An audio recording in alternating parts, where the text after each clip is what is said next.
Shalom, perkenalkan nama saya Tesalonika Hutagaluh, NIM 2101141, semester 3 grup D, mata kuliah Psikologi Pendidikan. Konsep dasar psikologi pendidikan. Psikologi berasal dari bahasa Yunani yang berarti phaisi, yaitu jiwa atau roh, dan logos yang berarti ilmu atau logika.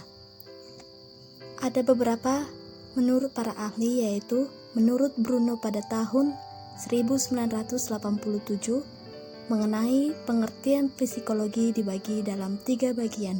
Yang pertama, psikologi adalah studi mengenai ruh. Kedua, psikologi adalah ilmu pengetahuan mengenai kehidupan mental. Yang ketiga, yaitu psikologi adalah ilmu pengetahuan mengenai tingkah laku organisme. Menurut John W. Santrock pada tahun 2004, psikologi adalah studi ilmiah tentang perilaku dan mental. Sedangkan menurut Xia pada tahun 2000, psikologi adalah ilmu pengetahuan yang menyelidiki dan membahas tentang tingkah laku terbuka dan tertutup kepada manusia, baik selaku individu maupun kelompok dalam hubungan dengan lingkungan. Hakikat dari psikologi yaitu yang pertama, scientific method, yaitu sistem pengetahuan yang dibangun dari kerja ilmiah. Yang kedua, behavior, yaitu tingkah laku seseorang yang dapat dilihat, misalnya tersenyum, menangis, berbicara, dan yang lainnya. Yang ketiga yaitu mental process, yaitu suatu yang ada di dalam diri, misalnya perasaan bahagia, sedih, cemas, berpikir, dan lainnya. Ada beberapa cabang ilmu psikologi. Yang pertama, psikologi eksperimental. Yang kedua, psikologi kepribadian. Yang ketiga, psikologi sosial. Yang keempat, psikologi perkembangan. Yang kelima, psikologi industri dan organisasi. Yang ketujuh, psikologi klinis dan konseling. Yang ke-8, psikologi kesehatan. Psikologi pendidikan.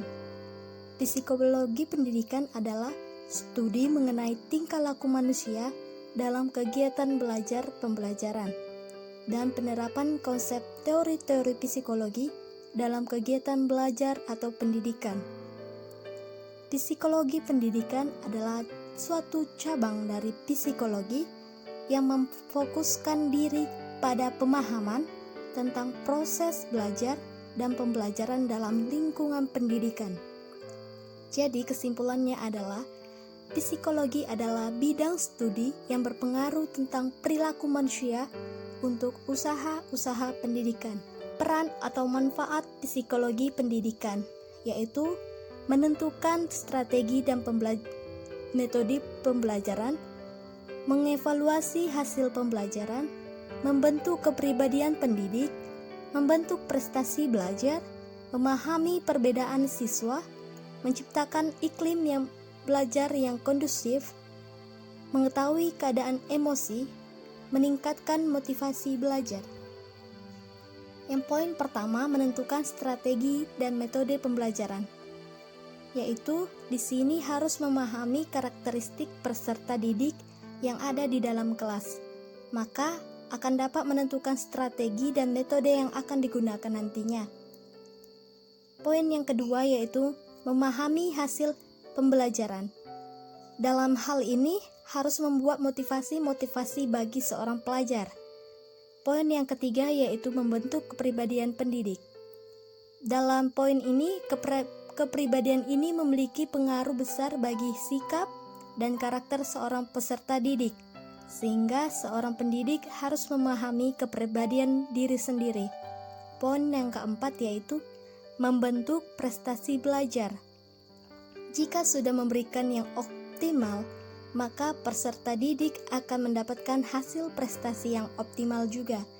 Yang poin kelima yaitu memahami perbedaan siswa. Dalam poin yang kelima ini, seorang pendidik harus memahami karakter atau sifat yang berbeda-beda. Yang keenam yaitu menciptakan iklim belajar yang kondusif.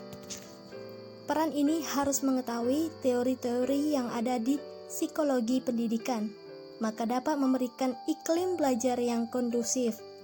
Poin yang ketujuh yaitu mengetahui keadaan emosi.